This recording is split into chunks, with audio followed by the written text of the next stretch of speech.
English Across the Pond. A podcast for English learners who want to take their language skills to the next level. Brought to you by me, Dan, from England. And me, Jennifer, from the United States. Join us every week for a mix of chat, fun, and language improvement.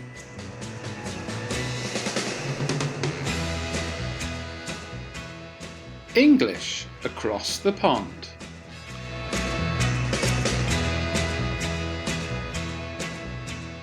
Hello and welcome to podcast 20 from English Across the Pond. This week is all about Bonfire Night, a special British celebration. You'll learn about the history of this night, lots of new language for you, and a listening comprehension at the end of our conversation. Don't forget, go to our website, EnglishAcrossThePond.com, and download the free episode guide. It will help you to get even more from our podcast. Okay, sit back, relax. This is Bonfire Night. Dan, what's going on?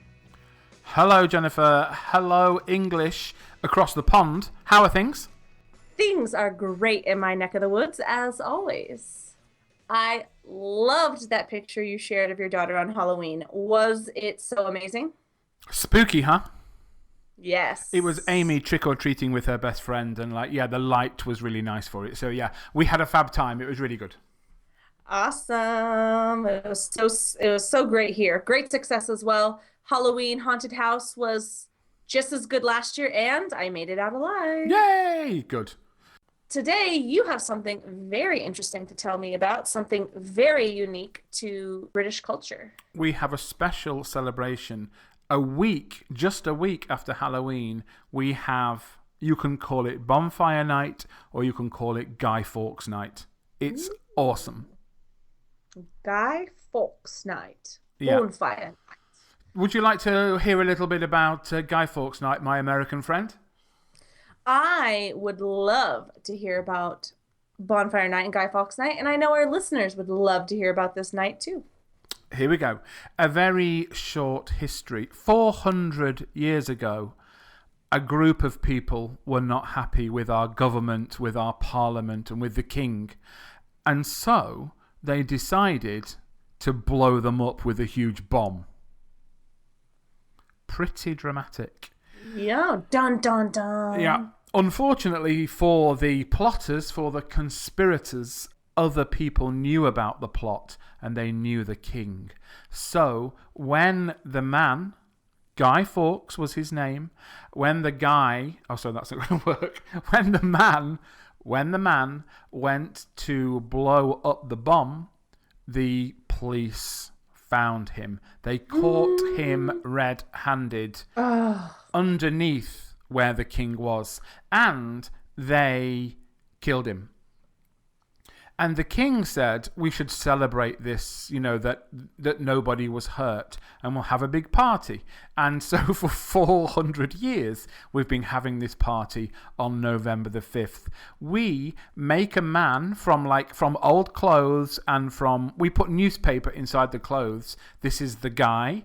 Kids make guys, and they stand on the streets, and they say, penny for the guy. Nickel for the guy or dime for the guy. And people give them money. And then we build a huge bonfire and we put the guy on top. And of course, the guy is the representation of Guy Fawkes. And we burn the bonfire. And every year for 400 years, we burn this man as a symbol of freedom. But nobody thinks anymore politically about this. Now it's just a fun party. Wow. Yeah, it's great. Well, luckily no one thinks about that because it's surrounded by a lot of death. Yeah, really. That political connection has gone now. And now it's just more like Halloween. It's more like just a fun night out. We have special food. We have toffee apples, which are apples covered in a very sweet kind of sugary coating. And everybody goes out, and it's a great night. It's really, really great fun. Nice. That sounds really, really interesting. Nothing like I would have imagined from the name of Bonfire Night. Is there anything similar in any way in the United States? Nothing that grand, nothing that big, like not a official holiday celebration or anything. I mean, surrounded around those same type of ideas. We do have the 4th of July, or July 4th. It's political in the sense. It's important politically, but it celebrates America's independence. But there are like fireworks and celebrations, so it's kind of similar with that. I made the comment of, being surprised at what it was because of what bonfire is. So we have bonfire nights, but they're just casual nights like any other night where we happen to have a bonfire. Yeah. And a bonfire is just, kind of an open flamed fire outside. And sorry. And here in this town, it's a little more special because I live by the sea, and you're allowed sort of legally to go down onto the beach. Many, many people let off their fireworks on the beach, but you can also, if you want to, for one night only, you can burn wood and stuff on the beach. So people are having fires everywhere. It's really nice because I think nowadays we don't have so many community things where people do things together so much anymore. And November the 5th is one of the few times where people actually do something together, and it's not organised by some government official or by the local police. It's just a free sort of thing that people do together. So that's really nice. There's a really nice sort of community spirit. Yes. But you mentioned that being the only night that you can burn wood or have fires. You can't have a bonfire on the beach any other night? You can have them at home, and there's certain regulations. But no, the sort of idea, I mean, what people do is they save up like spare bits of wood if they've chopped something up from their house, like an old set of drawers or something, and take it down. So no, you wouldn't normally have permission to do that any other time, but it's kind of a free-for-all on that night. So there's some amazing fires that just get so hot, which is nice because England is a pretty cold place at this time of year. Ooh, brr. Indeedy. This podcast is supported by ABC English, an online English course to learn American and British English at the same time. Created by native speakers from both the US and the UK, this course includes PDF worksheets, audio and videos, interactive exercises, a private Facebook group, and lifetime access to materials. all of the course is done at your own pace, and so it's perfect for busy learners who want to take their language skills to the next level. Do you want to improve your English? Learn more online at bit.ly/by-ABC English. That's bit.ly.com/by-ABC English. You mentioned the toffee, but what else, what else is like associated with, I like to use the word like stereotypical, like the first thing that comes to mind, when you think about it. What's the classic song or food related to Bonfire Night? For a start, kids are out later than normal, so we put food in the oven, like potatoes, roast potatoes, and we eat very late and have supper, which is not a meal that we have very often anymore. Supper being sort of like maybe 9 o'clock or 10 o'clock, just something nice and warm to eat before you go to bed. So many people put baked potatoes in their oven before they go out to Bonfire Night, and they cook for 2 or 3 hours, and when you come back, they're absolutely delicious. So we have a supper, like a sort of Bonfire Night supper. There's also, I don't think it's a song, but it's a rhyme, and it's actually quite long. It's from like the 18th century, but it starts, remember, remember the 5th of November. Sorry, I'll start that again. Remember, remember the 5th of November, gunpowder, treason, and plot. Ooh. And then it's and something not. I can't remember. Maybe my daughter would know it, but I've forgotten it now. Aww.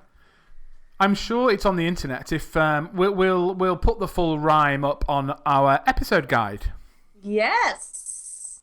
And that episode guide, if we have anyone new listening, is available to download. So the episode guide is full of the questions we talk about in this episode, the language focus. So it has extra information for you to learn, and it's available for you to download on the website. Just head over to EnglishAcrossThePond.com.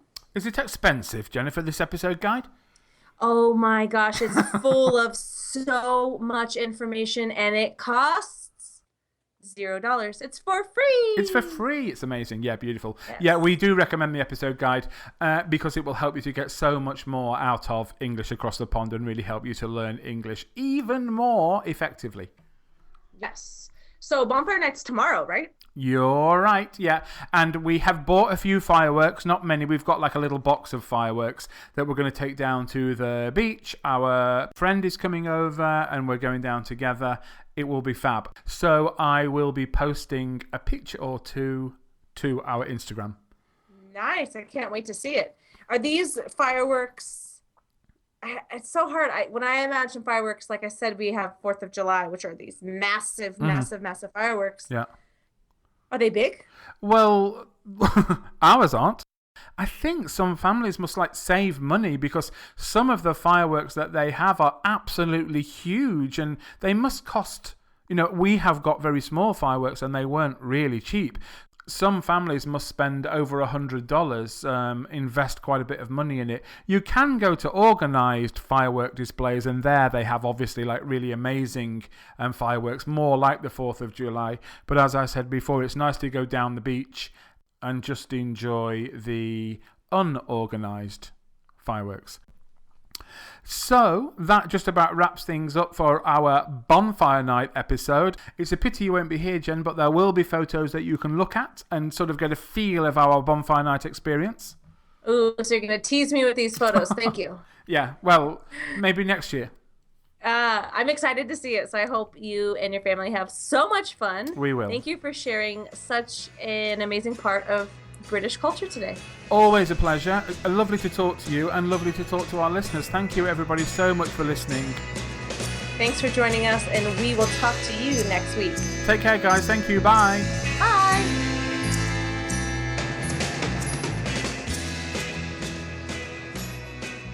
For the first part of our language review this week, we'll take a look at some of the vocabulary from the podcast. Don't forget, all of this information is downloadable and free from our website, EnglishAcrossThePond.com. A fab time is a fabulous time or a great time. To make it out alive means to get out of a dangerous place alive and well. If something blows up, then it explodes, and to blow up is to cause an explosion. Plotters are people who are plotting, to do something bad or illegal. Conspirators are people who are involved in secret plans to do something bad or illegal. If you catch somebody red-handed, then you find them doing something bad in the moment they're doing it and with evidence. A bonfire is a large fire. Usually it's for the public. If you let off fireworks, then you light a firework with a flame or with fire and send it into the air where it explodes. Spare bits are extra leftover small pieces of something. If you chop something up, then you cut something large into smaller pieces. A free-for-all is a large, unorganised event where people come and go as they want and do as they please or do as they want. Supper in the UK is a late, small dinner, usually 9 or 10 o'clock before bed. A fireworks display is a public showing of fireworks. Pity is a shame or a strong feeling of sadness. If you get a feel of something, then you understand how something is, and you experience a small part of it. To tease someone is to cause excitement in someone else about something especially that they are not able to do or take part in. To get much more out of something is to maximize the benefits of something, to receive all of the benefits. If something is massive or gigantic or enormous, then it's very big. Coming up next, some pronunciation practice. You're going to hear 6 sentences, 3 read by Jennifer and 3 read by me. As we're sure you're already aware, there are a lot of pronunciation differences between American and British English. So, play the 6 sentences and write down what you hear. Then, see if you can identify any differences between Jennifer's American English and my British English. You can check the answers in our episode guide at EnglishAcrossThePond.com. Fortunately for the plotters, for the conspirators, other people knew about the plot. Unfortunately for the plotters, for the conspirators, other people knew about the plot. So Bonfire Night's tomorrow, right? So Bonfire Night's tomorrow, right? Some families must spend over $100 and invest quite a bit of money in it. Some families must spend over $100 and invest quite a bit of money in it. And the final part of this week's language focus is the listening comprehension check. Did you understand my description of the Guy Fawkes Night and its history? Check your understanding by answering these questions. 1. When did this celebration start and how long has it been celebrated? 2. Who was Guy Fawkes upset with and what did he want to do? 3. Where did the police catch Guy Fawkes and what did they do to him? 4. How do people celebrate today? 5. What's the traditional food Dan mentioned for this celebration? 5. What's the traditional food I mentioned for this celebration?